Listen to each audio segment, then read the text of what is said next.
Hello and welcome to the channel natural yoga physio pharmacy. Friends, इस video में हम आज ब्रोंकाइटिस के बारे में देखेंगे, जिसे श्वसनी सोथ या श्वास नली का सूजन भी कहते हैं।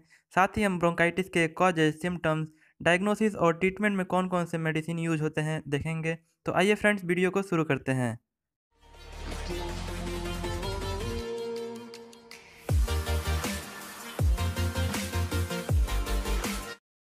ब्रोंकाइटिस एक रेस्पिरेटरी डिसऑर्डर है जिसमें ब्रोंक्यूल्स यानी कि एयर पाइप जिसके द्वारा हवा फेफड़ों में जाता है उसमें सूजन हो जाता है, स्वेलिंग हो जाता है।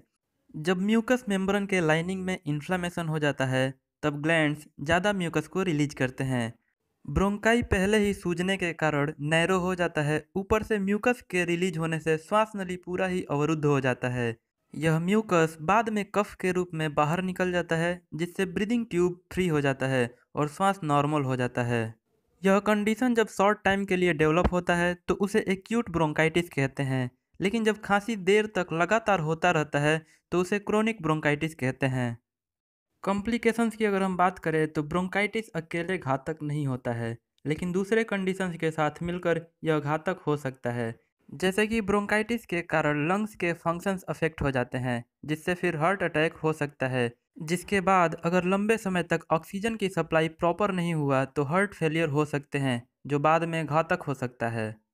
इसके अलावा दूसरे श्वसन तंत्र के रोगों में ब्रोंकाइटिस सीरियस हो सकता है, जैसे कि सीओपीडी और एम्फाइसेमा। कॉजेज की अगर हम बात करें तो ब्रोंकाइटिस ब्रोंकियल ट्यूब यानी कि श्वास नली में इन्फेक्शन या इरिटेशन के कारण हो सकता है। अक्सर कोल्ड, फ्लू, स्ट्रेप थ्रोट के इन्फेक्शन के कारण एक्यूट ब्रोंकाइटिस होता है। इसके अलावा क्रोनिक ब्रोंकाइटिस इन्वायरमेंटल सब्सटेंस के इरिटेशन के कारण डेवलप होता है, जैसे कि cigarette smoking, air pollution, dust. Cigarette smoking chronic bronchitis का मुख्य कारण होता है। इसके अलावा साइनस और टॉन्सिलाइटिस के कारण भी ब्रोंकाइटिस डेवलप हो सकता है। ब्रोंकाइटिस के लगभग 70% कंडीशंस स्मोकिंग के कारण डेवलप होते हैं। जब स्मोक किया हुआ टोबैको ब्रोंकियल्स के इनर लाइनिंग पर जाता है तो सीलिया के एक्शंस को रोक देता है। सीलिया एक हेयर लाइक स्ट्रक्चर होता है। जब श्वास के जरिए म्यूकस लेयर पे डस्ट पार्टिकल आ जाते हैं तो उसकी सफाई करने का काम करता है। जब स्मोक के कारण सीलिया शांत हो जाता है तब पार्टिकल्स म्यूकस के साथ ब्रोंकियल ट्यूब में इरिटेशन कॉज करते हैं और इन्फेक्शन के लिए अच्छी जगह प्रोवाइड करते हैं। पोल्यूटेड एरिया में रहने वाले लोगों में ब्रोंकाइटिस का खतरा ज़्यादा होता है, स्पेशली उन लोगों में जो डस्ट एरिया में काम करते हैं। ब्रोंकाइटिस के मेजर सिम्टम्स की अगर हम बात करें तो लगातार खांसी का होना, एक्यूट ब्रोंकाइटिस के कंडीशन में फटी आवाज़ जैसी खांसी का होना, सीने में भारीपन महसूस होना और स्लाइट फीवर का रहना हो सकता है। साथ ही साथ गले से घरघराहट की आवाज़ आना और शॉर्टनेस ऑफ ब्रीथ दिखाई देता है। बच्चों में chronic bronchitis short term infection के कारण होता है, जबकि बड़ों में क्रोनिक ब्रोंकाइटिस की शुरुआत खांसी और गले में म्यूकस के भरने से होता है। बहुत ज़्यादा खांसी और कफ के बनने से यह डिजीज प्रोग्रेस हो सकता है। श्वास नली में रुकावट का प्रभाव अक्सर हार्ट पर भी पड़ता है, जिसके बाद हार्ट से लेस ऑक्सीजनेटेड ब्लड की सप्लाई होने से नेल्स, लिप्स और स्किन नीले पड़ जाते हैं। डायग्नोसिस की अगर हम बात करें तो इस कंडीशन में सबसे पहले फिजिकल एग्जामिनेशन किया जाता है, जिसमें स्टेथोस्कोप के द्वारा चेस्ट में ऑब्स्ट्रक्शन का एग्जामिनेशन किया जाता है।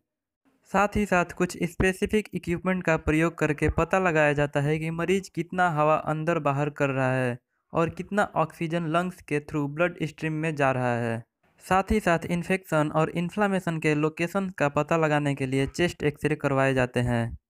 ट्रीटमेंट की अगर हम बात करें तो इस कंडीशन में सबसे पहले पेशेंट के आसपास जो भी इरिटेशन कॉज करने वाली चीज़ें हैं उनको रिमूव कर देना चाहिए और साथ ही साथ इन्फेक्शन को प्रिवेंट करने का प्रयास करना चाहिए।